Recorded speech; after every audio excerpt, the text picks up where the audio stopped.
Supreme court ప్రధాన న్యాయమూర్తి justice Deepak మిశ్రాపై విపక్షాలు ఇచ్చిన అభిశంసన తీర్మానాన్ని ఉపరాష్ట్రపతి రాజ్యసభ చైర్మన్ వెంకయ్యనాయుడు తిరస్కరించారు. అభిశంసనపై న్యాయ కోవిదుల అభిప్రాయాలను తీసుకున్న అనంతరం ఆయన తన నిర్ణయాన్ని ప్రకటించారు. ప్రధాన న్యాయమూర్తి జస్టిస్ దీపక్ మిశ్రాపై కాంగ్రెస్ పార్టీ నేతృత్వంలో 6 ప్రతిపక్ష పార్టీలు నోటీసు ఇచ్చిన సంగతి తెలిసిందే. ఇప్పటి వరకు పలువురు హైకోర్టు న్యాయమూర్తులపై అభిశంసన తీర్మానాలు జారీ అయినప్పటికీ అసాధారణ రీతిలో సుప్రీంకోర్టు ప్రధాన న్యాయమూర్తిపై నోటీసులు ఇవ్వడం ఇదే తొలిసారి.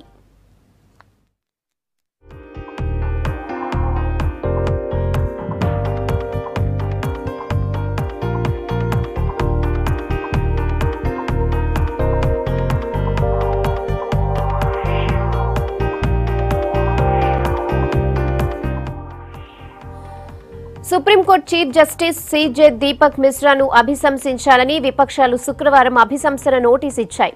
కాంగ్రెస్ నేతృత్వంలో 6 విపక్ష పార్టీలకు చెందిన 64 మంది ఎంపీలు సీజేఐను అభిశంసించాలని రాజ్యసభ చైర్మన్ వెంకయ్యనాయుడుకు నోటీసులు ఇచ్చారు. సిబిఐ ప్రత్యేక జడ్జి జస్టిస్ లోయా మృతి కేసుపై స్వతంత్ర దర్యాప్తు అవసరం లేదని సీజేఐ నేతృత్వంలోని త్రిసభ్య బెంచ్ తీర్పిచ్చింది. ఆ తర్వాతి రోజే జస్టిస్ దీపక్ మిశ్రాపై అభిశంసన నోటీసులు ఇచ్చాయి విపక్ష పార్టీలు.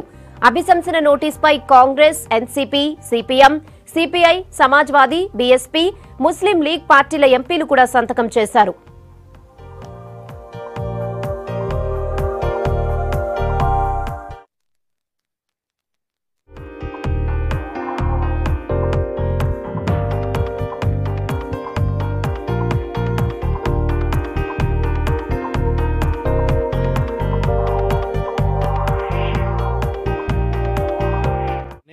उस मर्यादा का उल्लंघन किया तो पहले दिन ही जैसे इनकी याचिका आती या पिटीशन आती इसको कूड़े के टोकरी में फेंकना चाहिए था.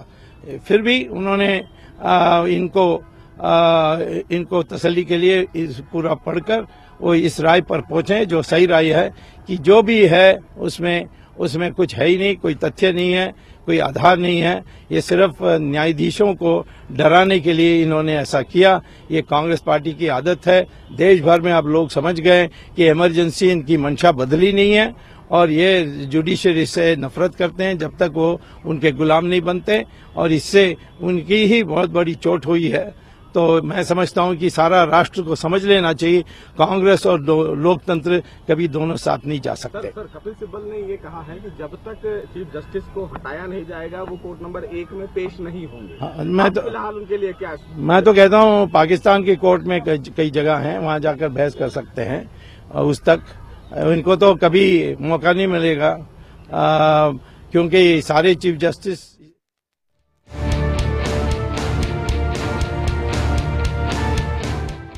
ప్రధానంగా 5 ఆరోపణలతో సీజే జస్టిస్ దీపక్ మిశ్రాపై అభిశంసన నోటీసులు ఇచ్చాయి విపక్షాలు. ప్రసాద్ ఎడ్యుకేషన్ ట్రస్ట్ కేసు విషయంలో ముడుపులు తీసుకున్నారనేది ప్రధాన ఆరోపణ. ఇదే కేసులో రిటైర్డ్ హైకోర్టు న్యాయమూర్తికి వ్యతిరేకంగా చర్యలు తీసుకునేందుకు అనుమతి ఇవ్వలేదని తెలిపాయి. మరోవైపు సుప్రీంకోర్టులో ప్రసాద్ ఎడ్యుకేషన్ ట్రస్ట్ పై విచారణకు సంబంధించిన పిటిషన్ను ముందు తేదీకి మార్చడం, దీన్ని చాలా తీవ్రమైన నేరంగా పరిగణిస్తున్నామని కాంగ్రెస్ స్పష్టం చేసింది. రాజ్యాంగ ధర్మాసనానికి తనే నేతృత్వం వహిస్తున్నప్పటికీ ప్రసాద్ ఎడ్యుకేషన్ ట్రస్ట్ కు సంబంధించిన విచారణను తన బెంచ్ కే కేటాయించడం సంప్రదాయానికి విరుద్ధమని లేవనెత్తారు. న్యాయమూర్తిగా ఉన్నప్పుడు జస్టిస్ దీపక్ మిశ్రా తప్పుడు అఫిడవిట్ తో ఓ స్థలాన్ని కొనుగోలు చేశారని విమర్శించారు. 2012లో తను సుప్రీంకోర్టు న్యాయమూర్తిగా పదోన్నతి పొందినప్పుడు దీన్ని సరెండర్ చేశారు. అయితే 1985లోనే ప్లాట్ కేటాయింపు నిబంధనలు రద్దు చేశారు. అప్పటి నుంచి వీటిని సీజీఐ ఉల్లంఘించారని నోటీసులో తెలిపారు. తనకున్న మాస్టర్ ఆఫ్ రోస్టర్ అధికారాలను దుర్వినియోగం చేస్తూ సున్నితమైన అంశాలను కొన్ని ప్రత్యేక ధర్మాసనాలకు కట్టబెట్టారని కూడా నోటీసులో తెలిపారు.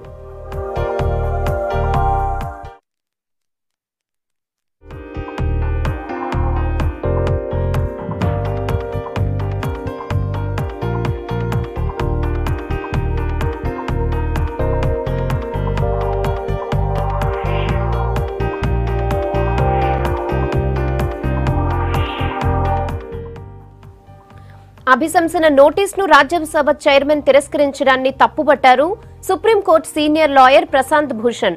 ప్రధాన న్యాయమూర్తిపై తీవ్ర ఆరోపణలున్నాయని వాటిని పరిశీలిస్తే బాగుండేదన్నారు. ఆరోపణల్లో నిజాల్ని కమిటీ తేలుస్తుందన్నారు. అభిశంసనకు కావలసిన ఎంపీల మద్దతు ఉందా లేదా అనేది చూస్తే సరిపోయేదని అభిప్రాయపడ్డారు Prashant Bhushan.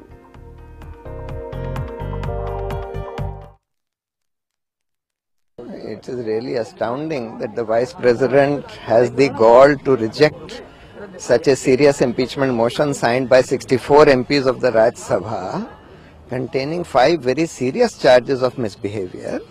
Vice President only has to see whether it is signed by the requisite number of people and whether these charges on the face of it amount to charges of misbehavior or not. He has no business to go into the merits of the charges. That's for the inquiry committee to decide.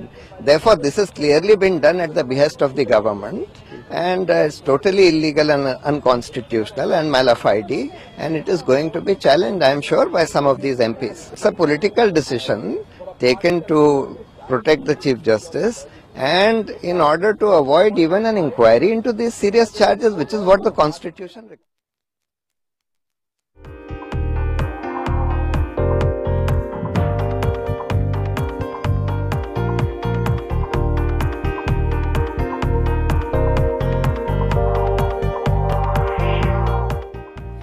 Supreme court ప్రధాన న్యాయమూర్తి justice Deepak మిశ్రాపై ఉపరాష్ట్రపతి వెంకయ్య నిర్ణయాన్ని స్వాగతించారు BJP నేత Nalin Kohli.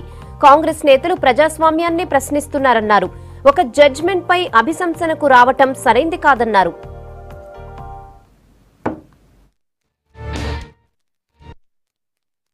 You will try to look at different institutions to create a political standing for yourself. This is unacceptable. The judiciary is an important, it has to be independent and is a critical part of our constitutional scheme, of our democratic structure. The Congress party cannot claim any moral high ground for a party that assaulted directly the judiciary during emergency, went down to appoint pliant judges so that they would be more loyal to the party structure than to the judiciary and the constitution. For them to pretend that they believe in constitutional values is hypocrisy. Secondly, Article 124 is clear. There has to be either incapacity or proven misconduct. It cannot be on conjectures. Thirdly, a political party cannot have the right to decide, or anybody else outside the court structure, which case will be heard by which judge, which matter should come up when before the court, who should hear that matter, how should the judgment be pronounced. This is not in the interest of the constitutional scheme or the independence of the judiciary. The judiciary and the Supreme Court is an institution of eminence. Every judge who is there is an institution by himself or herself. They can collectively decide how the institution is to run. They don't require a political party outside running on the street with a set of advocates to decide how they have to function and try to bring their political agenda onto this. So if the Vice President has decided, he must have done so on merits. The Congress certainly can't claim high moral ground on any basis, because what they are doing is purely political, not driven by any constitutional background or driven by any constitutional concern.